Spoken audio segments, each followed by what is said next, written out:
Hello everyone. Hello and welcome to the Nigerian Azure Meetup group. So thanks very much for joining us today. So this is the first session of the series that we are setting on the Azure Administrator Live Study series.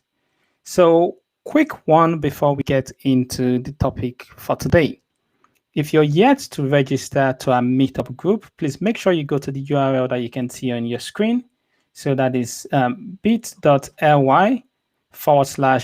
Nigeria Meetup. So please do make sure that you join our meetup group.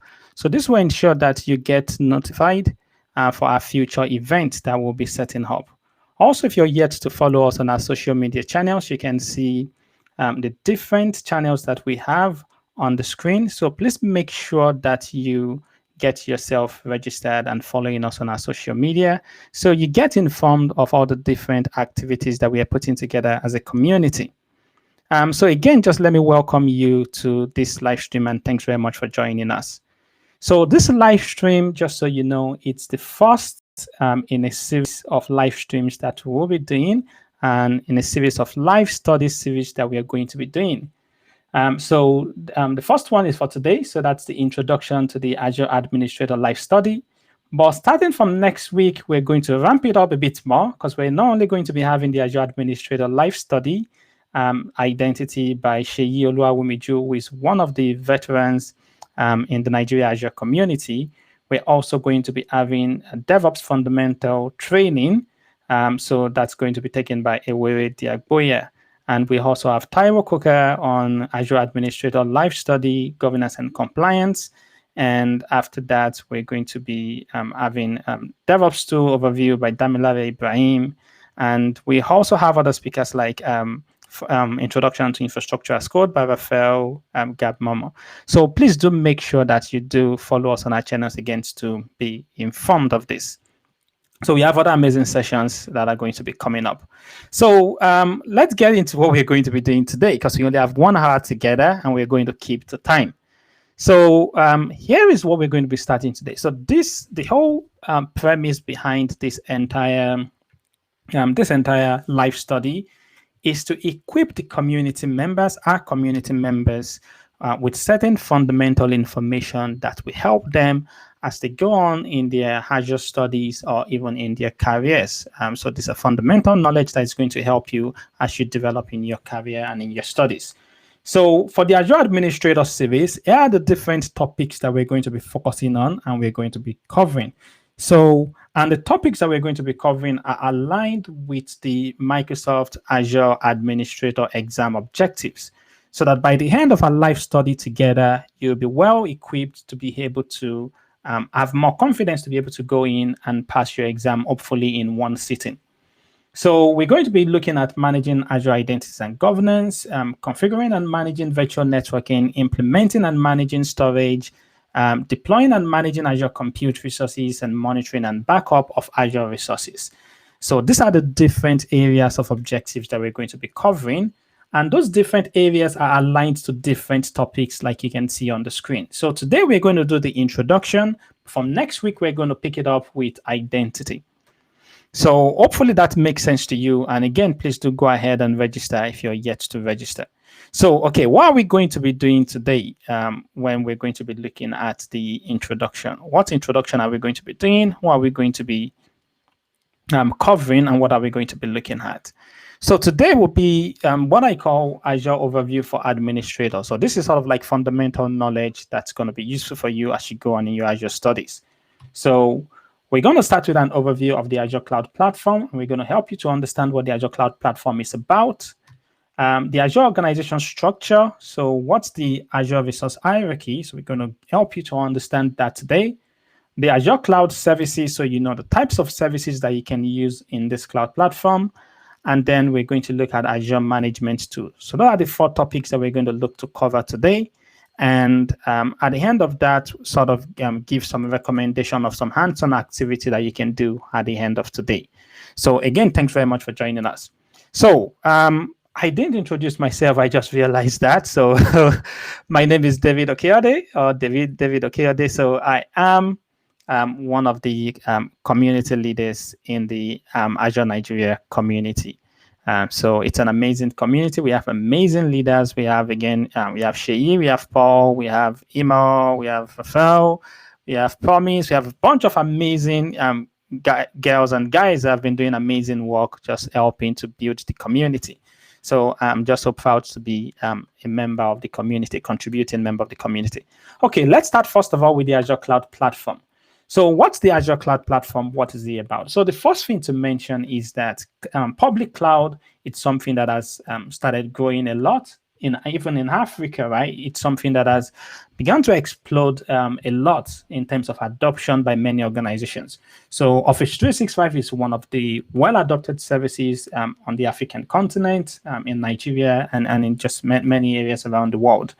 So the Azure Cloud Platform is the other side of that. So this is where Microsoft has provided a cloud environment that we can use to build our own applications, and we can use to build our own services. So this is different from where consuming an application or a service provided by Microsoft. Here we have services that we can use to actually build our own application that we want to build and that we want to work with. So the Azure Cloud Platform, when many people hear about, think the Azure Cloud Platform is just one cloud. However, the Azure Cloud Platform, as we'll see, it's not one cloud. The Azure Cloud Platform is actually more than one cloud. So on the Azure Cloud Platform, we have the Azure Public Cloud. So that's the one that many people are familiar with. So you could go today to the Azure Portal. So I could go to the Azure Portal environment. Let's bring up my screen here. I could go to portal.azure.com and I sign up. I could go to create Azure free trial. And anyone could go sign up for an Azure free trial account. You could go sign up for an Azure free account. So when you go to do this, you're signing up for the Azure Public Cloud. So this is the cloud that's available to the public. Anyone can go to consume it if they have, the credit card that they can link to it, and you can just start deploying that platform. However, there are other Azure clouds that exist. We have the Azure US Government Cloud, which is a cloud that's dedicated to the United States government. So you have to be a United States federal government entity, state entity, local government entity to be able to provision services on this cloud. So it's isolated from the Azure Public Cloud. Also, the Azure US government, if you're an organization that supplies software to the US government or to a US government entity, or you're an organization that handles data that's considered sensitive by the US government, you can also apply to begin to gain access to this cloud. So this is not a cloud that just everyone can gain access to. You have to prove that you're a US entity to be able to do so.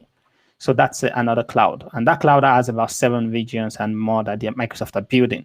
Then we have the Azure Gemini Cloud, which has a history because Gemini do have a very strict data compliance regulations that needs to be followed. In particular, what they've done here is they've appointed a data trustee to say this data trustee is going to oversee Microsoft activity so that if data needs to be retrieved by Microsoft or there needs to be like a data request, that data trustee is going to ensure that Microsoft are following German regulations when they're doing this. So I've got some updates that I'll share with you on this in a few slides down. We have the Azure China Cloud, which is, again, an isolated, separate cloud. Again, you have to prove that you're a Chinese entity or doing business with the Chinese entity to be able to gain access to this cloud. And so these are the 4 main Azure cloud platforms that we have out there. So they all have different data center regions that they have. However, Microsoft has announced that they are building 11 new regions. So I know that they're building like about 2 in for the US government, so 2 that are secret that they're now announcing the locations. They're building regions in Spain, they're building regions in Qatar, they're building regions in just many places. So in Israel, in Qatar, in Spain, in Poland, in Mexico. So just be aware that this is not something that's just stable. There's something that they're ramping up as we go on. So I'll just quickly have a look at the screens to see if we have any questions. Let's see. Yeah, thanks very much for that, Promise. Really appreciate you posting that to the group. So thanks very much for that. Okay, you know what I'll also do? Because I'm not sure if this slide is visible enough for everyone. I hope that's visible. So from now on, I think what I'll do is I'll also minimize that to make the slide a bit more visible for people to see. So apologies if you've not been seeing the slides clearly. So, okay, let's get back to what we're discussing. So we also have the Azure Private Cloud, which we have the Azure Stack and HCI, which is a hyper-converged private cloud that an organization can get. So what this is you're actually going to order hardware from a Microsoft certified partner like HP and Lenovo. And they're going to send you this hyper-converged hardware that has storage, that has network, that has compute built into it. You're going to connect it to your network, and the software that's running on that hyper-converged infrastructure, it's actually the same software that's running in Microsoft Azure data centers, right? So you get similar APIs. It does not support the same range of services that you can consume on the Azure on the Azure cloud platform. So there are certain services, there are many services that are not yet supported. However, it still supports services like you can create virtual machines, you can create an Azure Kubernetes service cluster. So it allows you to still be able to use certain services, but just not the full range of services. So what does this look like, David? So let me go show you what this looks like. So if I go back to this environment, if I just search for Azure Stack Hub, and there's Azure Stack Hub and HCI. If I go on the images, you're going to see sample of the hardware. So I like this slide very much because it just shows like the different range. So we have the Azure Stack HCI, the hyper-converged solution, but we also have like these heavier ones, the Azure Stack Hub. So what I'll do is, let's see if we have like a larger picture for that. Let's go find. So I'm not seeing a full server that's like, yeah, so maybe something like this. Yeah. Let's go to that.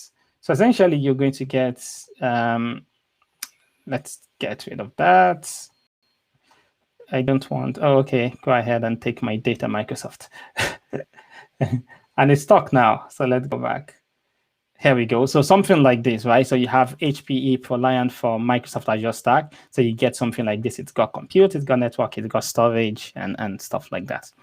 So let's get on. So, and these are the different portals to get to them. So for example, if you want to access an environment like the Azure Public Cloud, that's portal.azure.com. US government is portal.azure.us. That's portal.microsoft.azure.de. Let me see. Let me try to get to the US government one. So portal.azure.us. Let's see what's going to do. So let's go to portal.azure.us. And it takes me here and it says login. If I try to sign in with my Hotmail account, do not do this. This is not good. So yeah, it's you can sign in with a personal account, right? You've got to use a work or school account that's verified and validated and all that stuff. So it's just a different environment. You can also see that the Azure AD endpoint that login.microsoftonline.us. So that's the way. And it's the same thing. So you want to get to the China one, so portal.azure.cn, it's going to take you to a different account. Portal.azure.cn. Oh, okay. I put the wrong one. So let's do that again. And there we go. And it's going to take me to the portal to be able to access that. However, I won't be able to access it because, again, I don't have the right credentials. Okay, so let's move on very quickly. So one other thing that I wanted to show you while we're doing this is, let me go to the Azure Shell. So let's go to shell.azure.com. And what I'll do is I'll just show you like how you could also retrieve this information just using the, let's go to here. So just using Azure Cloud Shell, how you could also retrieve this information of what. So Azure Cloud Shell, let's restart that. And hopefully that's going to not take long to authenticate me to the Azure Cloud Shell. And if that takes too long, I'll probably just move on and we can always come back to it. So sometimes this, there could be issues and stuff. So come on. Are you doing something? Are you going to sign me in or not? No, it's decided it doesn't want to sign me in, ladies and gentlemen. So what we'll do is I'll actually just move on. We can always come back to that. So, okay, let's move on. I'll come back to that and I'll show you what that looks like. So just be aware of this update. So we have this update here. So Azure will be retired this year. So what Microsoft has done is they've built 2 new German regions. So they've added 2 new German regions to the Azure public cloud. So any workload that customers are hosting here will need to be migrated over there by 29th of October. So let's go look at the Azure region architecture very quickly. So now that we understand the different Azure clouds that exist, how about the underlying infrastructure in the Azure cloud? What does that look like? So what Microsoft did was Microsoft divided the world into geographies. So, and when Microsoft says geographies, geography, it's not just a location in the world. Geography means a data residency and plans boundary. Maybe thinking, David, I don't understand that. What does that mean? Data residency and compliance boundary. Yes, what that means. Right. Different areas of the world have different data regulations that they follow. So, for example, if you are hosting data, if you're going to be doing business in Canada, there are certain regulations that they have with regards to how you handle data.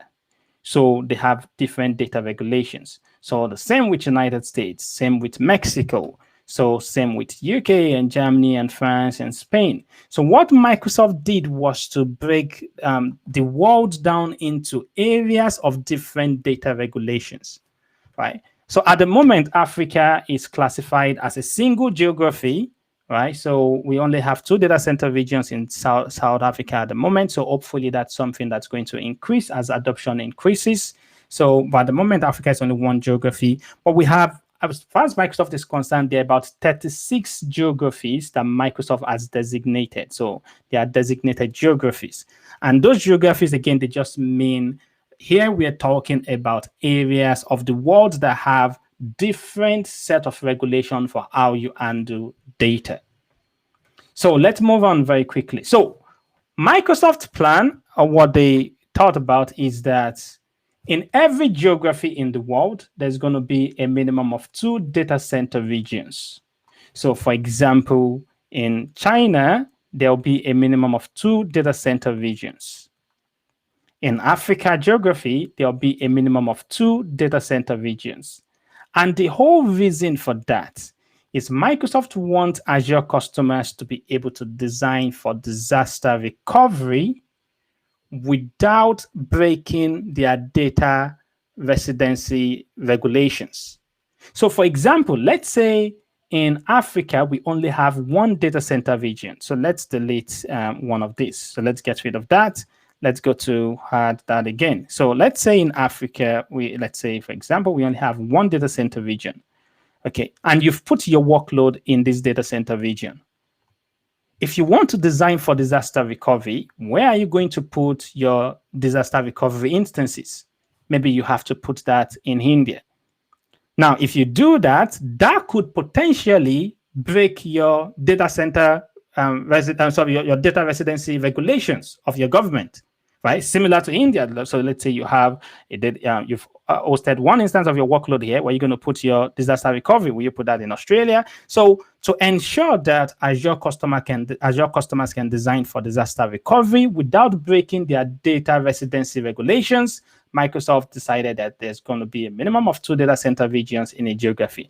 Now, for majority of the cases, that's true. But in a few cases, that may not be true. Actually, I think that they fixed the case that wasn't that, so which was the Brazil geography. But I think that they fixed that the last time I checked.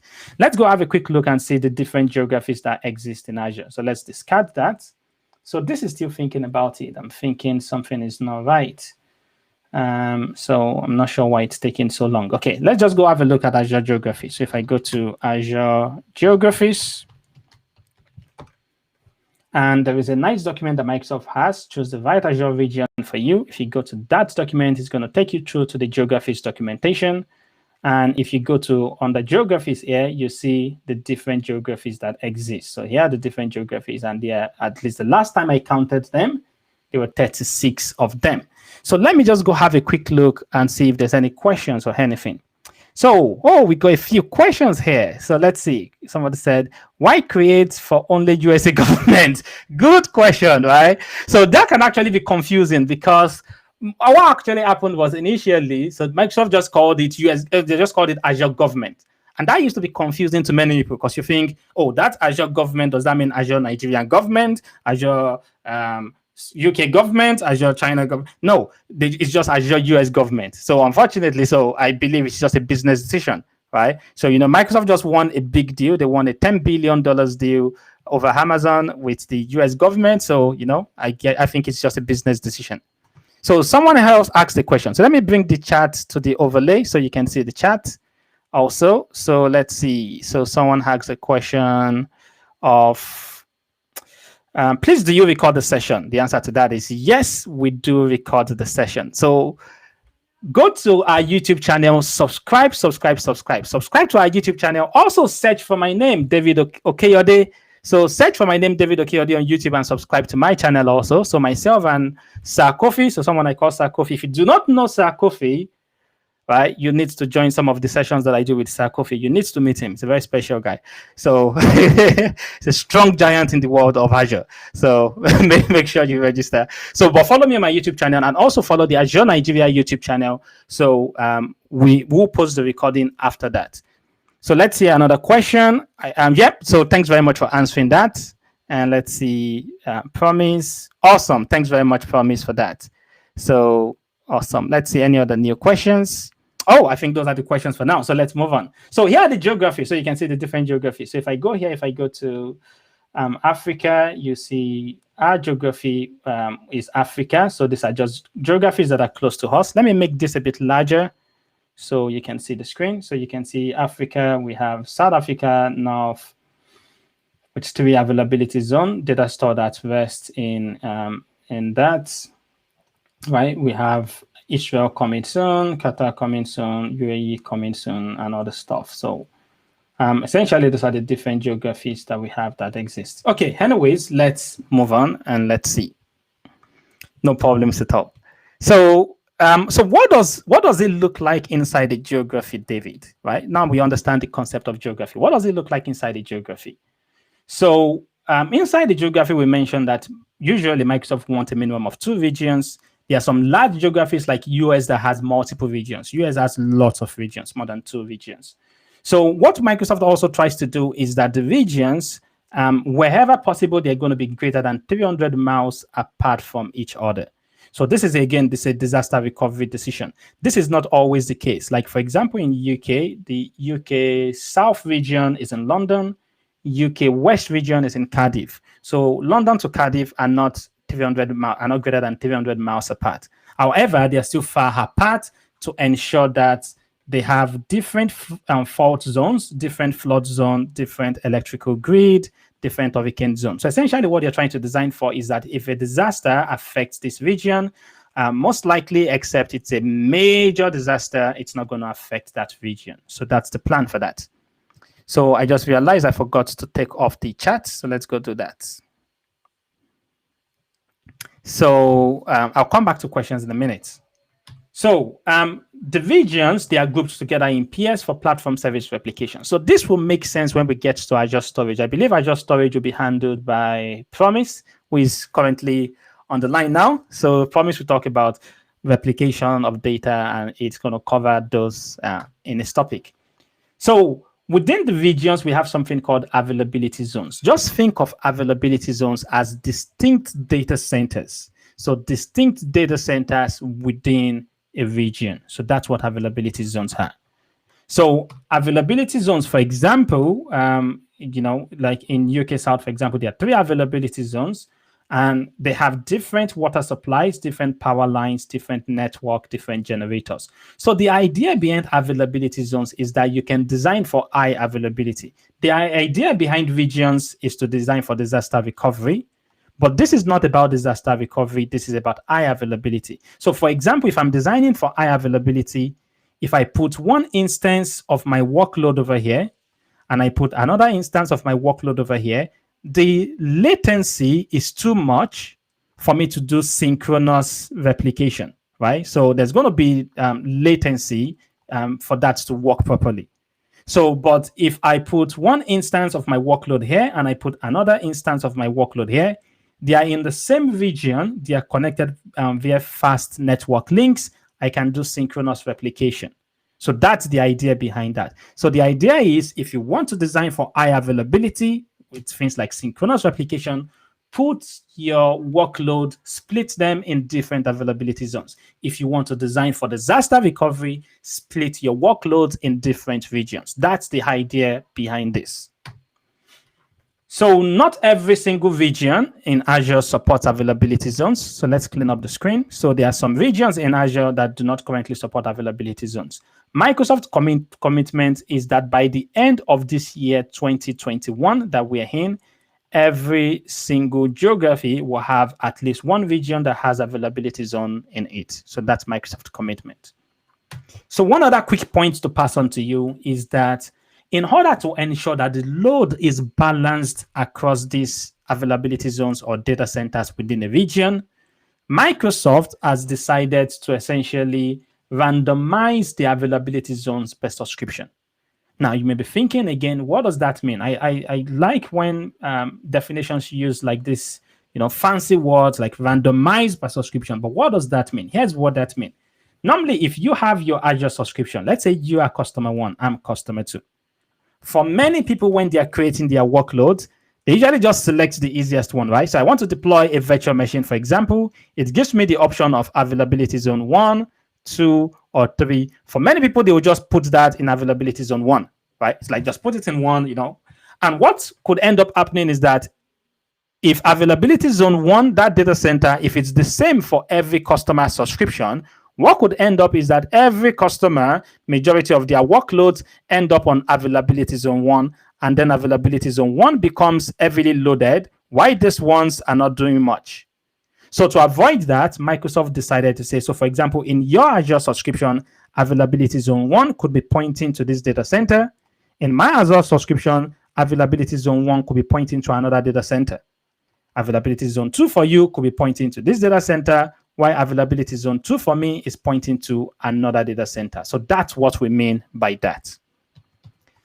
Let's discard this. Let's go back to the portal. Let's see things a bit better for me now. Can I use Cloud Shell? Yep, I can use Cloud Shell. So let me show you the initial demo that I wanted to show you earlier. So let's go to have a look at that.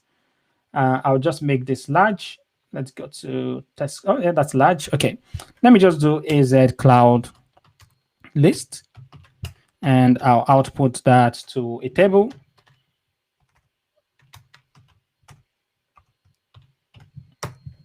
And you can see the different clouds that we talked about, the Azure Public Cloud, the Azure China Cloud, the Azure US Government Cloud. So you have all those different clouds there. You can see that currently my subscription is just aligned with the Azure Public Cloud. So that is true. The others are false.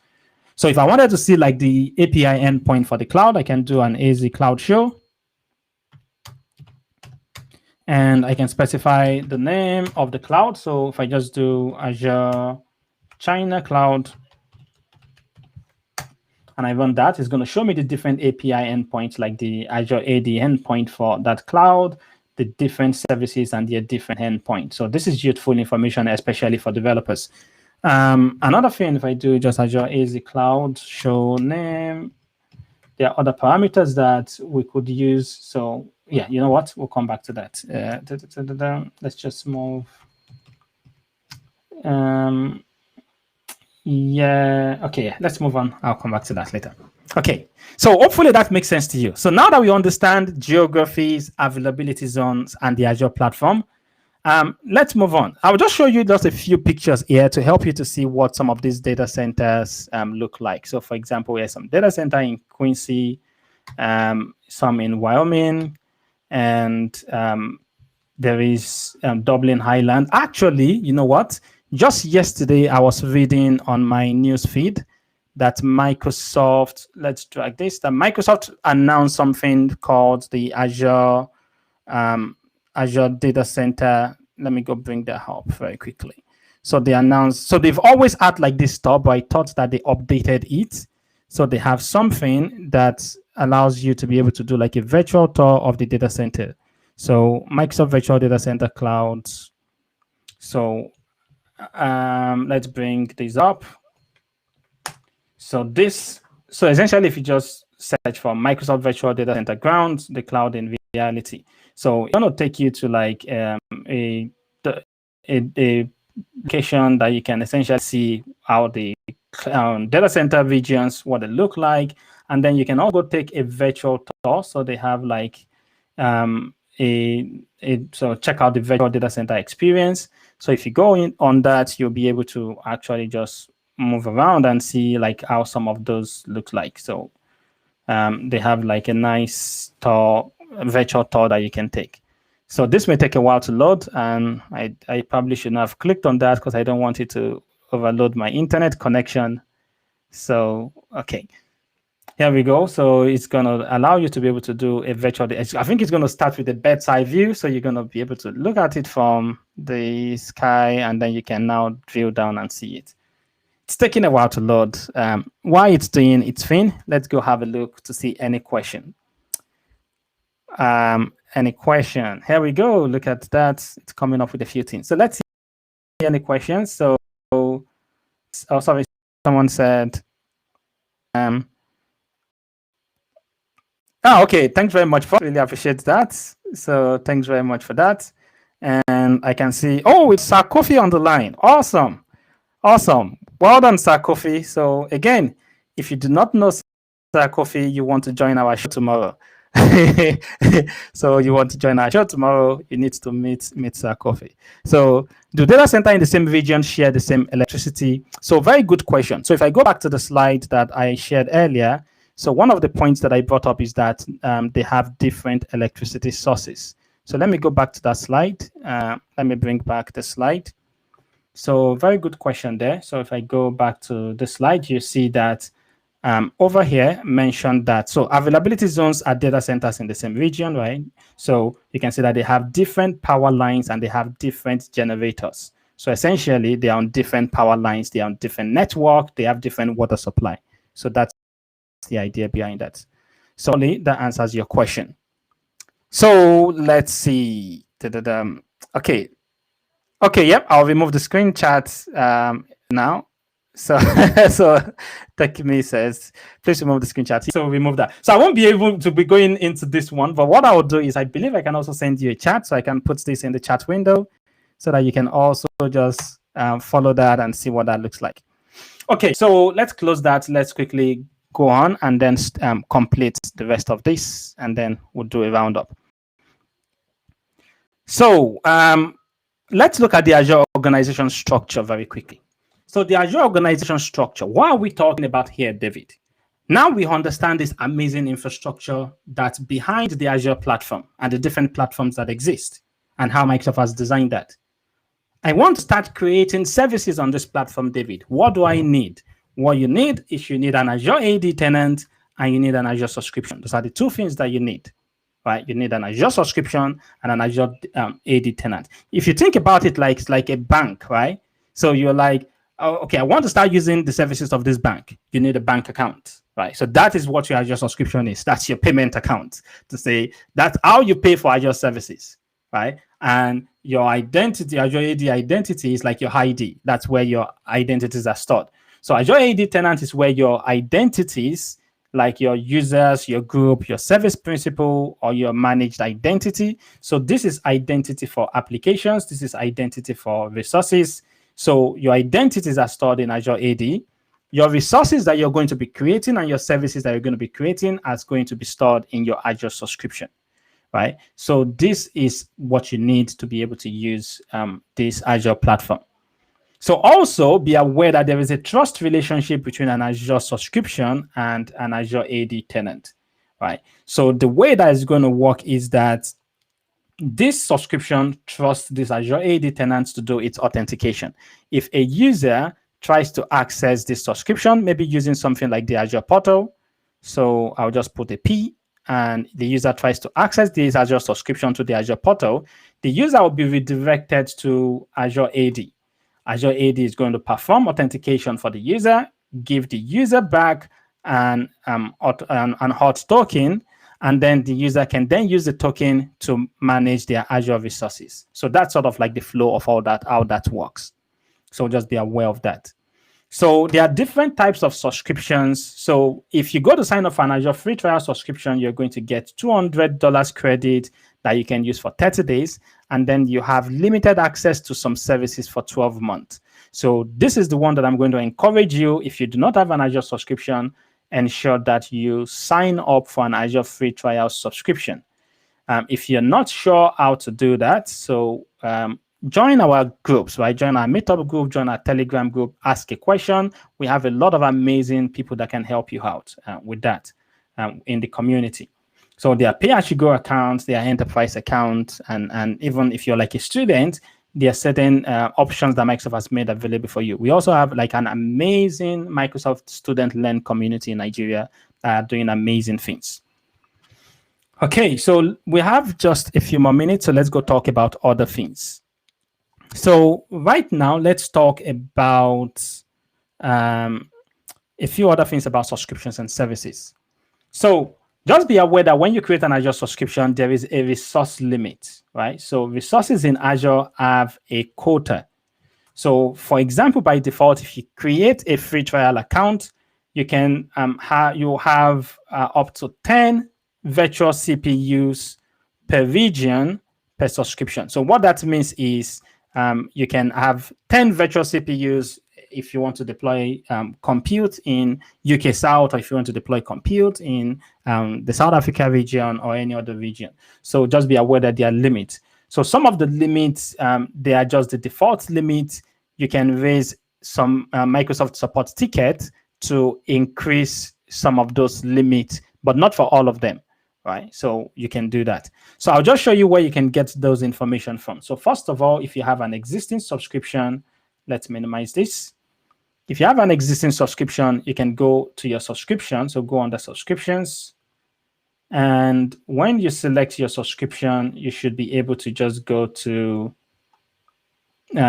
so scroll down and go to under resource providers. And under resource providers, not resource providers, usage plus quota is what I wanted to go to. Usage plus quota, sorry.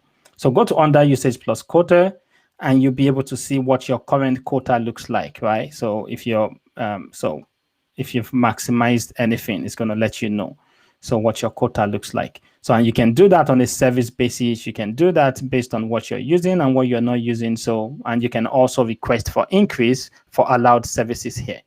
If you want to see the information about what's the limit, so Azure subscription quota, it's a very nice document that Microsoft has. It's going to let you know what's the limit and the quotas that Microsoft has. So, and it's going to give you that information on a service by service basis. So that's what this helps you to do. So I'll also put this in the chat window, so you can also just refer to that and you can use that. So we have a few questions here. So let's do that. Oh, someone says to remove that. So I'm not sure. So let's hide that. Here we go. Sorry. So let's go ahead and take some other questions and see. So what other questions do we have? Let's see. So HiB Niger asks, what auth token is used on Azure? So it's an access token. So essentially, it's operate on OpenID Connect authentication protocol with OAuth for authorization, and OAuth is going to essentially issue an access token. And so IB Niger, so essentially, yeah, so it's using OAuth tokens, so and it's just an access token, and it's going to be patched over HTTPS. We're going to eventually, after we go through like this administrator series, we also have some DevOps series that we're going to start from next week. But after we've gone through some of these, we're going to go and we're going to cover the Azure Developer Series. So we're going to be going into that in more details. But IB Niger, if you're interested in discussing that further, link up on our community pages. I'm always happy to discuss that further. You know, we help each other in the community. So that's what it's about. Okay, awesome. Let's quickly go through this. And okay, so what about David? Thanks very much. I know about the Azure platform. I know how to gain access to the Azure platform. I know that there are certain limits that I should be aware of. What services can I actually deploy on the Azure platform? So on the Azure platform, there are over 175 services that you can deploy on the platform. But the services, they fall into this category. So I broke the services down into these categories so you are aware of how the services are broken down. So we have services that we can use to host our applications. So if you think about it, you have a nice idea to create an application that will benefit like the Nigerian on the African market. This is a very good way for you to start those sort of things. Because what you can do is you can create your application in a very easy and very, very quick way, and you can host your application to share that with the rest of the world. So we have services in Azure that we can use to host our applications. So services like the Azure App Service, you can use it to host your web application, mobile backend application. So if you're building a mobile application and it has a web service backend, you can host that web service backend in Azure App Service. Right? We have Azure Function that you can use to host your microservices. Virtual machines are still there. So these are services or Kubernetes services. These are services that we can use to host our applications and share them with the rest of the world or with our organization. So one of the things that we're trying to drive a lot in the community are creative ideas that's going to benefit the environment that we are part of. So just grassroots innovations. So we have services that customers use to store data for applications. So maybe your application is collecting data from users. You need to store those data somewhere. You have services like Azure Storage Account that provides cheap storage for you to store your data in different formats, whether that's with unstructured data set or structured data sets. So it has support for all of those. We have services that we can use to create applications. So Power Platform is a very, very powerful service, right?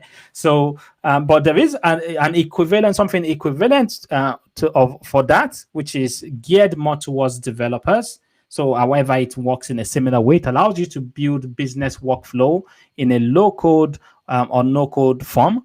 So essentially, you can drag and drop and build your business workflow. So a service like Azure Logic Apps allows you to be able to do that, and it's a service that exists on Azure. We have services that we can use to enhance our application. So again, the Nigeria Microsoft Student Learn community are amazing. So I've seen the community do amazing things with cognitive services, right? So where you have machine learning services or pre-built, pre-trained AI services that you can use to enhance your application. So maybe you have an application that you've developed. You want people to be able to speak to your application, interact with your application using voice instead of using touch. You can essentially add those capabilities to your application using cognitive services, right? So a lot of AI capabilities that you do not even need to build yourself. They are already there. You can just use them to make your applications more intelligent. And I believe we need a lot of those, like in our market, in the Nigerian and in the African market, and it can put a lot of innovations. So we have services that we can use to integrate our application. So maybe you have, as you're building your applications, they need to communicate with other application components, right? So maybe they need to put messages in a queue that another application can pick that message up from the queue and process that. So we have services like Service Bus that you can use for message queue, services like Event Hub that you can use for event streaming, services like Event Grid, services like Data Factory that you can use to move data from one endpoint to another endpoint. So these are amazing services that you can use to integrate application components together, right? To have a much more sophisticated application flow. There are also services that you can use to monitor and manage your application. So you want to manage the health of your application. So we have application insights. We have API management. So more recently, I believe it was this week, there was, I've forgotten the name of the organization. There was an organization that ended up in the news in the United States because they exposed a lot of customer data. And if you read the report, it was because they had insecure API. So they had an API that their partners can use to query some of their data, but that API was not well protected. So services like API management can be used to protect the APIs that your organizations offer out to the rest of the world. So you ensure that you have proper governance processes around those. So let's go have a quick look at Azure Cloud Services, the services that are available, how many of them, and other information like that. So the first thing I'll do is I'll just type Azure Cloud Services. And there is a nice document that Microsoft has called the Directory of Azure Cloud Services. So if that is not there, I'm just going to go search for directory of Azure Cloud Services. So there's a nice directory that Microsoft has, this one over here. So directory of Azure Cloud Services. So let's go to the chat window and let's put this information here for you. So there we go. So here are the directory. So you can see different categories and the different categories of the services. We have AI services. We have database services. We have services, right? So they're just, we have IoT services. So I'm itching for us to begin to adopt a lot of IoT capabilities, again, for Nigerian and African market. I believe we can do amazing things with them, with IoT. So we have IoT services that we can use to create amazing things.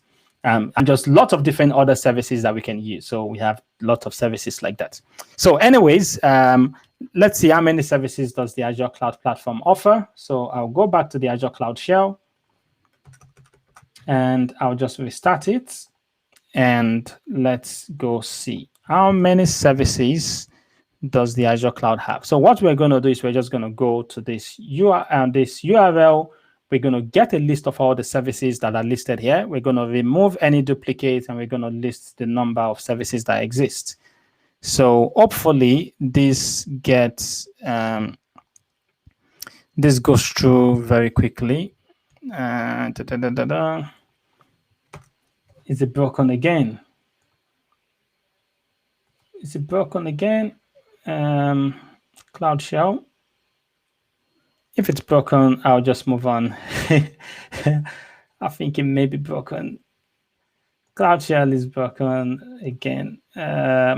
Okay, so we're not going to let that delay us. Let's close the Azure China attempt. Yeah, you know, we'll come back to that. It's broken. So while that's figuring out what it's going to do with us, I'm going to go to talk about the final topic for today, which, oh, it's saying something. You can do it. You can do that. You can do that. Come on. Why it's thinking about, oh, here we go. It finally did that. Let's see some questions. So let's take some more questions. Let's see. So here's a question. So when you talked of availability zones in the diagram you used to depict it, you showed 2 data centers. But when you were talking, you said AZs can be looked at as data centers. So in an AZ, a single data center or more data centers. Awesome question. So an AZ in Azure does not mean one data center. So an AZ can mean a group of data centers, but they are a group of data centers operated as one or presented as one. So the actual truth is, except you work in the Microsoft infrastructure team, you don't know that number, right? So an AZ could just be an actual one data center. It could be 2 or 3 data centers that are grouped and managed together and presented as one availability zone for that region. So that's a very good question. So yeah, so it does not necessarily mean that, and because we say an AZ is a distinct data center, it does not mean that's one data center. It could be a group of data centers presented as one. But we cannot see, like, you know, how many are actually behind the scene. We just know they present them as one to us. So hopefully that answers your question, Avia Michael.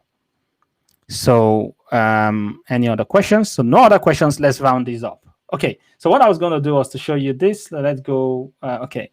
Let's go sort this out. Okay, David. I'm trying to run PowerShell in Azure, trying to run PowerShell commands in Bash. So we need to be on PowerShell. That's why I was complaining. So hopefully that's looking more promising. It's looking to be doing something awesome. So I'll just go ahead and run that, and that should be good. So essentially what I'm just doing is I'm going to that URL, grabbing a list of the services. And what I'm going to do now is I'm going to just go do a quick list of all those services. And I'm going to get the unique one. So I'm going to remove all the duplicates. So that gives me a list of all the services. So remove all the duplicates. So only show me the ones that are unique. So, and these are the different services that we have in Azure. So you can see there's a lot of services. So we won't go through all of them, but you can see there's a lot of them. So however, if I go to just make some modification to that command and just count how many services, so that's 172 services, but they're actually more than 172. There are some services that are not displayed because they're in preview and because I've not registered my subscription to use them in preview. So there are over 172 services in Azure. So our last topic for today, Azure Management Tools. So with the Azure Management Tool, here are the main tools that we have. We have the Azure Portal that I've been using. So that is portal.azure.com if you're using the Azure Public Cloud. We have the Azure mobile application that you can download and use on your mobile phone. Sometimes it's useful.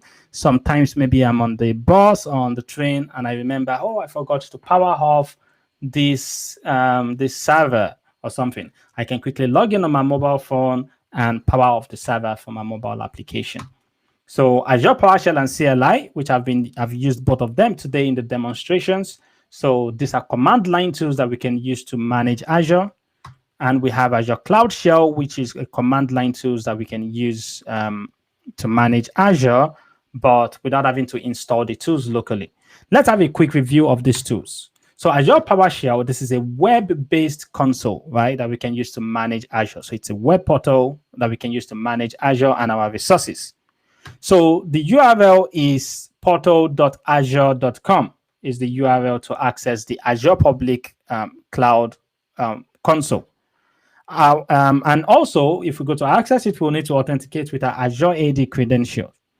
So this is the main portal that a lot of people know, but there are other preview portals that exist. There is preview.portal.azure.com and release candidate or rc.portal.azure.com. What these portals allows us to do is to see upcoming improvements that Microsoft are making that will come to the Azure portal. So if I go to preview.portal.azure.com, I will have a different experience than the GA portal, right? So if I go over here and I go to preview.portal.azure.com, or if I go to rc.portal.azure.com, and if I go to both of them, you see that it says I'm on Microsoft Azure Preview on the left-hand side. And there are certain things that are different when you start looking at them. So, for example, if I go to some of my resource groups, let's make that larger. Some of the things that you see, so maybe a bit different versus what you see in the GA portal. So let's go to resource groups. And if I go to that resource group over there, so let's see if anything different. So for example, you see here in the release candidate one, I've got this thing called resource visualizer, right? So resource visualizer allows me to be able to visualize my Azure resources. However, if I go to the preview one, I don't have resource visualizer. And if I go to the GA one, I don't have resource visualizer also. So this is only available at the moment on the release candidate one. So it allows me to visualize what this looks like. So that's what that resource group looks like. So just be aware of those different portals. So let's bring this to a close. We have the Azure mobile application, again, that you can install and you can use it to stay connected to the cloud. You can check your metrics. You can see your resource groups. You can even run Azure Cloud Shell on it. So it allows you to run Azure Cloud Shell. We have Azure PowerShell that allows us to be able to manage our resources from the PowerShell command line. So Azure PowerShell is something that actually runs not only on Windows, it runs on Linux and on Mac. The reason for that is because the latest version of PowerShell is built on .NET Core, and .NET Core is cross-platform. So it runs on Linux and it runs on Mac. So that way, PowerShell can also run on Linux and Mac now. So if you're using PowerShell 6.x and above, you can actually run Azure PowerShell on your Mac system. So you can install it if you're installing it on a Windows system. You can install it using PowerShell Get. So you can just do. I won't do that because I already have it on my system. So, however, if I bring up, oh, it's doing something. I was going to bring up the start button, and I was going to bring up PowerShell on my system. Here we go. Here is PowerShell on my system. So if I wanted to install it, I can just do install module, and I will use PowerShell Get to install it. So install module name and come on. Yeah, there we go. Name AZ, and the name of the module is AZ. And what this will do is that it's going to use PowerShell Get. It's going to go out to the Azure PowerShell gallery and it's going to download the module called AZ and it's going to install it locally. If I want to force it to install and to override any existing installation, I can use the allow clubber parameter, and that's going to clubber whatever existing installation exists. Or I can just go download the MSI from Microsoft website and use it to install it. Let's see where we are with time. Just 4 more minutes and we'll round up. So once I've installed the module, then I can connect to my Azure environment using the connect AZ account command.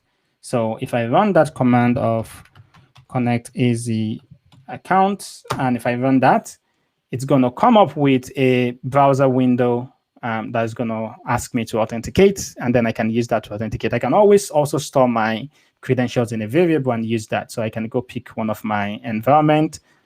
So I'm already authenticated to that environment, so it's just going to use that to authenticate me, blah, blah, blah, and then we're good. So essentially, that's how that works. So be aware that you can also run Azure PowerShell using a Docker image for containers. Again, follow myself and Sir Kofi. We have an amazing session coming up on container security, where we're going to be diving deep into what makes up a container image, and we're going to be looking at how to secure containers on Azure. So if you're interested in that sort of topic, make sure you follow us on our social media platform.